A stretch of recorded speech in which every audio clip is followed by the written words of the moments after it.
I was just said something like, I'm irritated with this world, you know, because it seems like we're constantly having to push and sell, and make more and make more and make more of everything. Enough is never enough. We live in this world that you can have everything at your fingertips, but having it meaningless because it's empty. 2 seconds later, you just want more, or you want something else. You have a spiritual practice, and then the next day you need another one because the old one that you had wasn't good enough.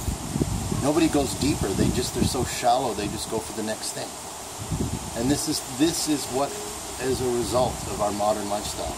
We have the attention span of a 2-year-old, and we're addicted to our devices that really do nothing for us except to train our mind into a system that keeps us slaves to something that doesn't exist. So then I brought this up because I was like, our ancestors may not, I was like, our ancestors had, there was struggle. They had birth to death support by their community. They were loved and cared for and supported and encouraged by their family members. The tribe thrived because the individual members supported each other. They communicated and they were close-knit, so you felt secure and stable in your community. We can live with 1,000 people around us and still not have a community in this modern age. Yeah. Or have hundreds of thousands of friends on Facebook but never leave our house. We still feel an anxiety, a social insecurity, a social feeling like we don't belong.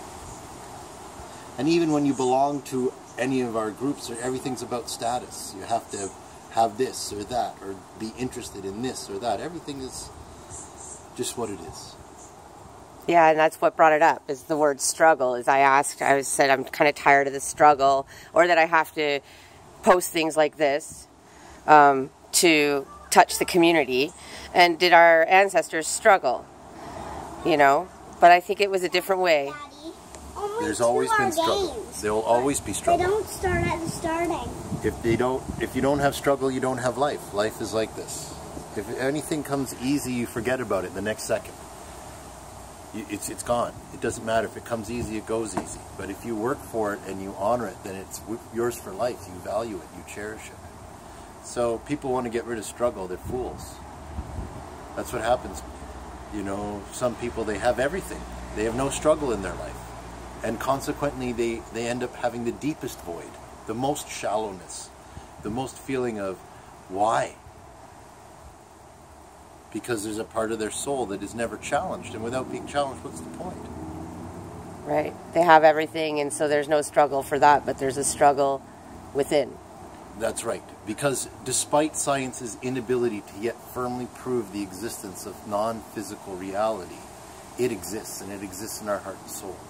And we know when we have everything that we could want, but we still feel miserable, lonely, and we are suffering on the inside, that we are the only ones that are its cause and solution. But we don't ever take action on that. So what actions can we take to feel better, not just, or to release the struggle? Go you know? deep. The struggle's only on the surface. It's like, you know, in chapter 3, Johnny climbs the mountain and falls down and breaks his arm, and by chapter 6, the nurse that helped his arm is married and is the love of his life. So this is life. Life is full of shit. Why you give yourself 2 seconds to worry about it? It's going to happen. Right. But we're also attached to these events, and we want to recreate this event, or we want to have somebody else's event. You know, I don't tell my personal story. I have a very interesting story. Do you know why I don't tell it? Because then other people are going to want to have my story, and it might do them no good. It might actually ruin them. Because they're trying to have my story. It's mine. It's for me. Your story is for you. Write your own story. Stop comparing it to other people's. Take charge of your own life. You are the only you will ever be. Who cares about Facebook? It's a pack of lies. It's everybody trying to look good.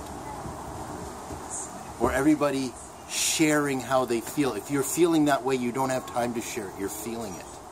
If I'm sad, I'm going to cry on my friend's shoulder. I'm not going to tape myself doing it.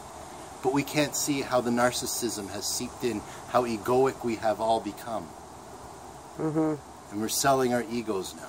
And that's the struggle. And that's the struggle. Because now our ego of course, can never be satisfied. The ego is a black hole, it's an empty pit. It's not designed to be satisfied. Because it itself is a false assumption. The ego is the false assumption that you are just your body. And when your body dies, you fail to exist. And so everything is about now, and I'm totally afraid to die. That's how most people live. Believe it or not, I'm totally afraid to die. It's how they feel. They feel alone. They feel separated. And they feel like, what's the point in all this? To the ancients, there was always a knowledge that energy moves forward. And so when the body dies, the energy that empowers it carries forward.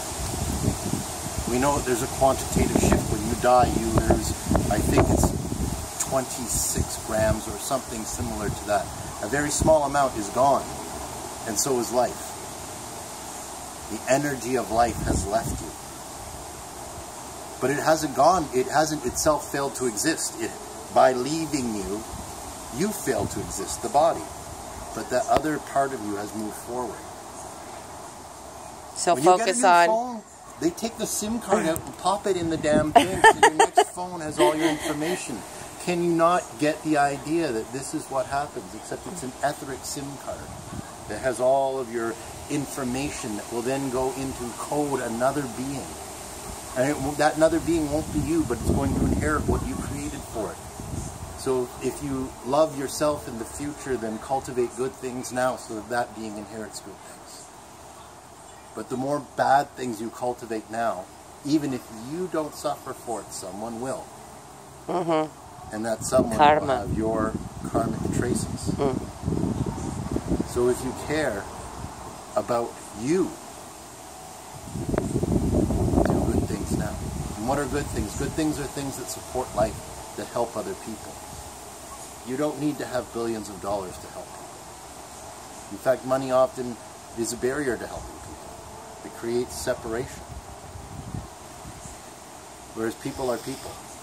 I tell you, you take a billionaire's money away from him and he stands next to you, he is just as you are. There is no difference. But in our human realm, only in this realm, we have created these iniquities based on something that literally does not exist. There is no gold standard. There is no $1 billion worth of gold sitting in a bank to represent a portion of someone's wealth. It doesn't exist. It's an agreed upon number that a computer houses that ascribes to us a certain wealth. It doesn't exist. It doesn't exist. It is not real. It is not true. It is only true by agreement. If an alien race came to invade Earth and we took all of the money we had and offered it to them, they would not care. It means nothing to them. It means nothing to them. It only means something to us, and what it means to us is enslavement. People say it's power, but it is, you know, oh, well, I can live my life, I can do this. Nobody ever thinks about the other side of the karma. All that wealth that you acquire is off the back of somebody else. You acquire the karma on the way up as well.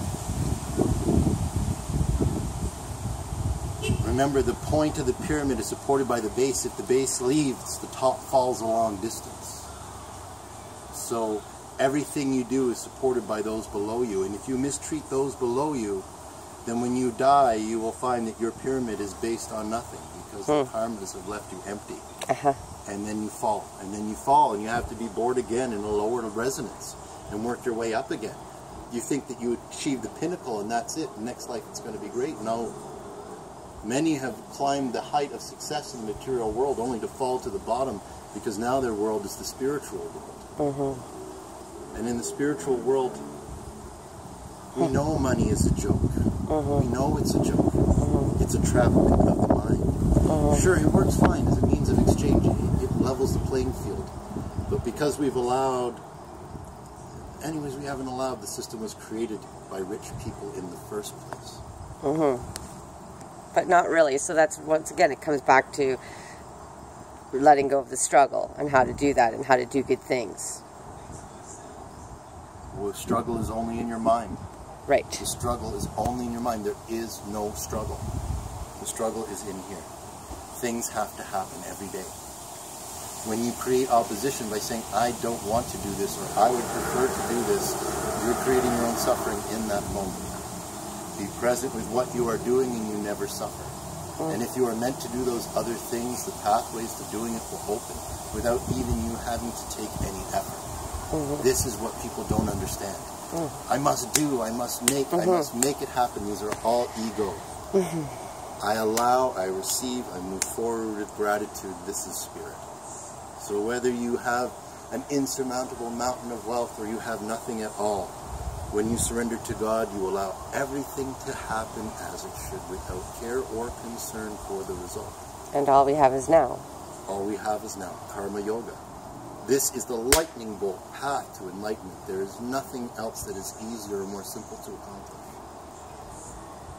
But in our modern world, how challenged are we even right now because of this box device? We're so enamored with our own reflection in the box that we look only this far ahead. And it's paralyzing our vision of the greater reality. And each other. And now we communicate more through a box than through our own words. And we're cultivating a generation. Right. That will cultivate another generation, and we will become more and more and more removed from our connection to this place, this earth, this physical existence. Get caught up in our mind. But anyways, whatever. Then the end will come. Because the cycle and seasons of all things. We will not escape birth and death. This is the nature of the material world. Our culture will also die as it was born. And every technology that we have raised up will be brought down. And this is just life. Like, I'm not saying it to be, oh, this is how it is. This is how it is. Yeah. I mean, this is how it is. And we can live that now. Who is using the pyramids now? Where is the pharaoh? Right. Everything rises and passes away. Even the greatest of nations will rise and pass away. Right. This is life. Acceptance of life allows you to exist. Allowing, it allows yeah. you to exist in inner peace. As it is. Here I am. As it This is. is life. As it is. This is what is happening. Even when it isn't what I want. Even when we don't want to post this, but we're gonna. Even when it isn't anything to do with what I want. When I create the opposition when I say that. I don't want to do this. Oh, there we go. I've hit the wall already. Right. As soon as you say, this is what's happening, let's do it. Let's do it. Allow. Allow. When I was living homeless, I realized something very important. People fear the getting wet. So when it starts to rain, they're rushing, they're doing everything to prevent themselves from getting wet. But the moment that they are soaked to the bone, people no longer care about being wet. Because obviously they are already there. Then they move forward to the next step. So here we all are, we're running for shelter, we're trying not to get wet. But just accept it. In life, sometimes you're going to get wet. And be wet. And there'll be struggle. Or there'll be things we don't want to do. Things that we don't want to do. Right. And there'll be all of these things. Right. When you, or go through, yeah. When you surrender to it, then it too shall just pass its course. Nothing lasts forever. Nothing can... We get caught in our mind. We attach to it. The same thing over and over again. And 90% of the time, it's just because we keep repeating the same pattern because we just do the same beating thing our over and head over and against over and drum. over. Insane. It's fine to do that. If you are happy doing that, then there's nothing wrong with it. But also, if you are happy doing it and it suddenly changes and then you feel your happiness is thrown off, then there's something wrong with it. Your happiness is tied to being.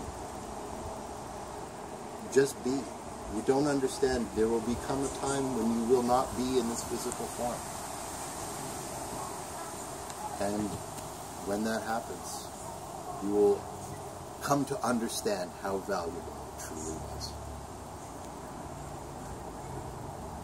And namaste. This is the most important thing to remember, that God is in you and in everyone that you see, and in everything that exists, and that there is nothing out of place, and that whether you like it or not, everything is exactly as it should be. Aho. Amen. Thank you. Namaste.